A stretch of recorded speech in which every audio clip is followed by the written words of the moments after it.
Binance verification failed. Hello everybody, this is Sabrina here to help you today. In today's video, I will give you a very easy solution for the problem where your verification is failed in your Binance app. To do so, first you have to make sure you have the latest updated version of your Binance application. Simply head over to your Play Store and search for Binance and see if you have the latest version or not. Since I do not have it installed, I cannot see it, but if you have already installed and there is an update button instead of the open button, simply tap on it and update it to its latest version. The next is you have to see whether or not you have the stable internet connection or not. If you have fixed that, if not, simply fix your internet connection. The next step is to clear cache of the Binance app.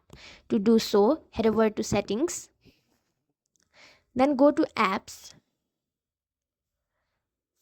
and after that you have to find the Binance app, and on its storage section simply tap on clear cache and your problem will be fixed. So that's it. Thank you for watching this video. Make sure to like, share and subscribe to our YouTube channel.